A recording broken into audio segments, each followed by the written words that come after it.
welcome back to the morning show here on Arise News. Joining us now is our in-house analyst, Victoria Pepple, with stories trending around the world. Hi, Victoria. Hi. Hi, how are you? It's a pleasure to be here. Yes, we have a few interesting stories, so let's quickly go to them. Yinka Ayefele's music house has been demolished 7 days after demolition notice was served on Monday, August 12, 2018. The music house, housing Yinka Ayefele's radio station, Fresh FM, and music studio was demolished on Sunday, August 19, 2018. Exactly 6 days after the management was served with a demolition notice on Monday, August 12, 2018. The music house is situated along the expressway in Ibadan, Oyo State capital.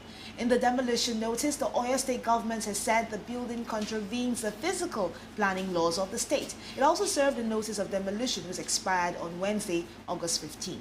Ayefele's music house, reportedly valued at 800 million naira, has been in place for over 10 years. The singer strongly believes the demolition is purely politically motivated. It's horrible. We took this earlier. Yeah. This is so bad. It's a violation of the right to housing and so much international violation. They said he got a court injunction. Yes, but what was the... No, he didn't get a court injunction. The court is to sit today, Monday, to consider, you know, the case that has been filed, the matter that has been filed by Ayefele. And what is curious is that, you know, the state government did not wait till Monday. Which is wrong. They had to go on Sunday, you know, to bypass or hijack the legal process. Yes. You would think that if there was no ulterior motive, since the two parties already had taken the matter before the court of law, then the state government, you know, will have waited for the court to determine the matter, particularly as it's not just about injunction. They are talking about urban planning laws, and they say the building, you know, violates urban planning laws. But the issue is that 4 years ago, the same governor went to that same building and was interviewed in that same studio, and he told Nigerians that, in fact, some of his political associates had been approaching him to demolish that building because of Ayefele's politics. To wit, that Ayefele is not using his music or his radio station to support the administration. And that again in July, right, there was another incident when, you know, there was some criticism and Fresh FM was asked to retract the story. And of course, the station refused to do so. So people are now saying that this is some kind of fallout from all of that, and that the management of the matter, you know, raises a lot of questions. But what is important is how the public in Oyo State has responded. I mean, the people went there, they supported Ayefele, and now there are persons, groups in diaspora, in Nigeria, who are raising funds and saying that, look, this is an act of pure recklessness, intimidation, media repression on the part of government, and that it is unacceptable and it is indecent. And it is unfortunate that the Oyo State government has no superior explanation other than to say urban planning laws, urban planning laws. When you talk about media repression, and this is a matter we talked about last week, so we see it come in different forms. The media can't express itself for fear of backlash from the government in power. This is what seems to be the situation on ground. Now, apart from that, we do hope that compensation is paid, because if the government couldn't wait for the injunction or whatever the court had to say, of course, Ayefele has lost a lot of money, because the property was valued at about 800 million naira. No, the government will not on its own pay compensation. If he's saying that it's an illegal structure. Yes. Okay? But the thing is for Ayefele to go to court and push the legal case. process will run through, and we do hope that when it does, because I mean the government is wrong in not waiting for the court before the demolition started.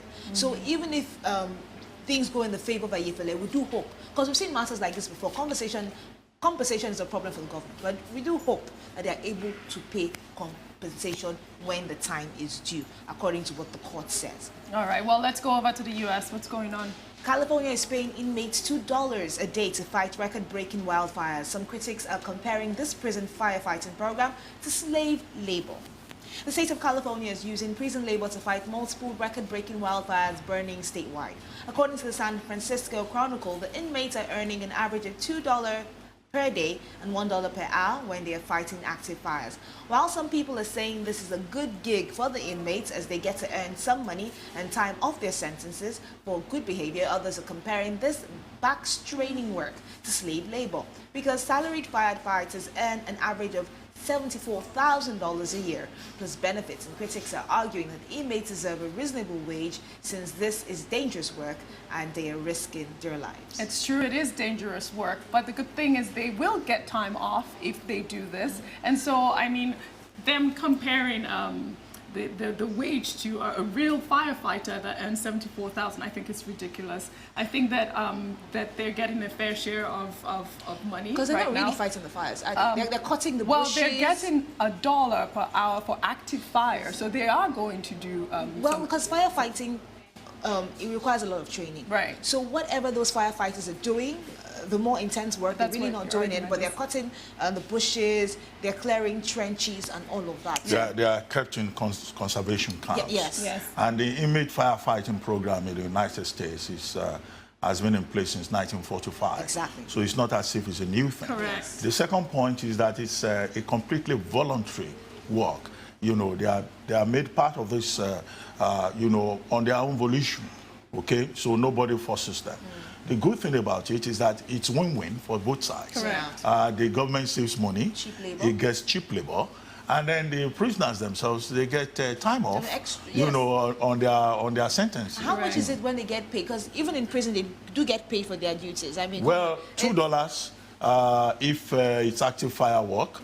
$1 it's $1 per hour. Yeah. No, $1 per hour ordinarily. But if there is a lot of risk, you know, then they get paid $2, right? But you know, the concern about risks is real, of course. You know, a lot of firefighters die, even the ones who are not you know, professionals.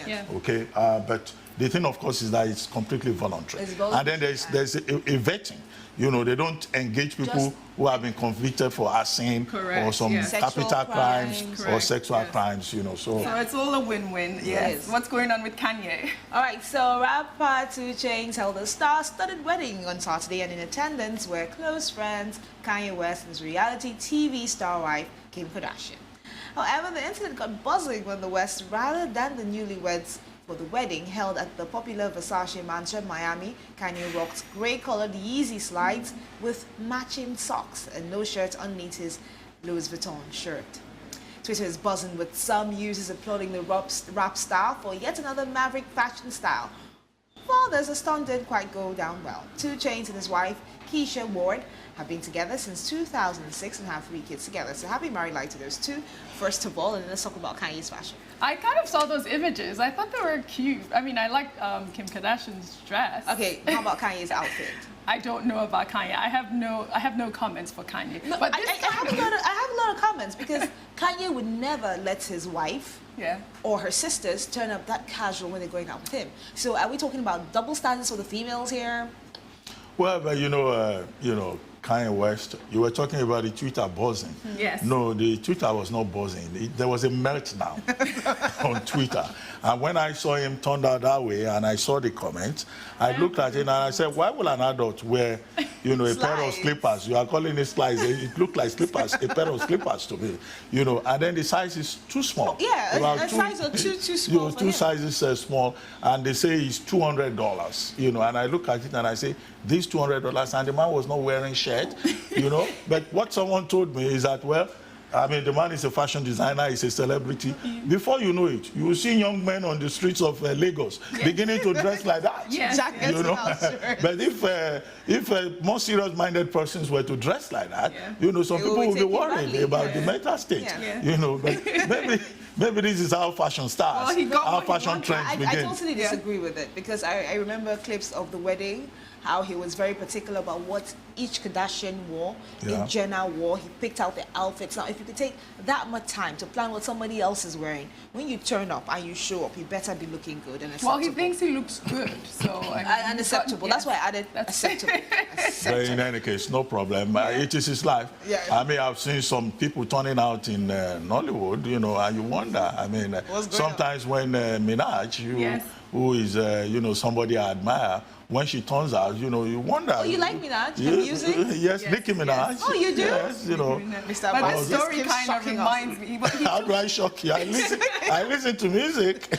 Obviously. But sometimes I don't agree with her fashion taste sometimes. Yes, But when she very does cover it all up, she looks really elegant. Yes. You're going to say something. No, I was going to say this, that he took the attention away from the actual wedding. It kind of reminds me of I was upset about Banky's that. wedding and Ebuka taking the attention with his fashion sense. Yes. It kind of upset me. If I were 2 Chainz that I warned You would have Kanye. been okay. All right, what's going on? Still on the Cisco? weddings, another musician who tied a knot last weekend rather, is R&B star Cisco, who wedded girlfriend Elizabeth Fab after dating for 15 years with 2 kids.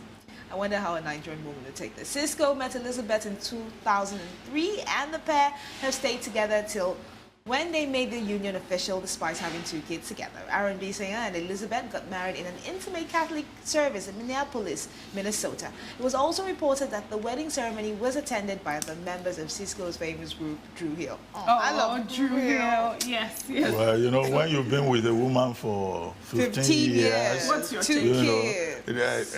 Is wedding the right word to use? I think it sounds like a ratification. Exactly, it's a ratification of the relationship that existed. Of the relationship. Oh my goodness. Wow. As anyway, congratulations to those 2, and kudos to the woman for waiting 15 years. I know a lot of Nigerian women who wouldn't wait 15 years. Well, after 2 African? kids, I think that you would wait. Oh no, they would have moved on before the 2 Really? kids. Yes. Okay. Oh God. All right. Fight about who should play Aretha Franklin in movie leads to shooting. Imagine that in local Virginia barbershop. There has been a lot of chatter about who should play Aretha Franklin in biopic, and the conversation got a little too heated in a barbershop in Virginia that left 1 man shot. According to reports, 2 men were arguing inside a barbershop over whether or not Halle Berry should play Aretha in a movie. The conversation escalated and they ended up getting into physical altercation, which led to one of the suspects, Michael Jamel Hudson, pulling out a gun and shooting the other man. The victim was taken to the local hospital for treatment. Michael was arrested and is currently being held in Western Tidewater Regional Jail without bond. Gun laws is the first one this brings my mind to. And Aretha had a conversation about Halle Berry, playing her in a biopic, and she said Halle turned it down because Halle can't sing. She wanted Halle, but Halle said, no, Why don't they try Angela Bassett, who is very good in biopics? She's great. Yeah, exactly. But anyway, what this story tells us, it's the passion that people have, when they admire someone. I mean, what's their stake in the matter?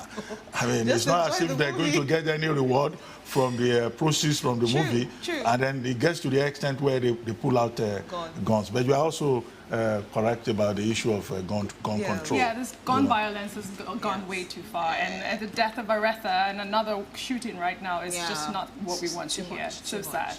Well, thank you so much for joining us on this segment. It's always a pleasure to have you. It's time now for a short break on the morning show. When we return, we'll have civil rights and institutional reforms advocate Segun Awosanya here to discuss the hashtag #EndSARS and the hashtag #ReformPoliceNG campaign. Stay with us.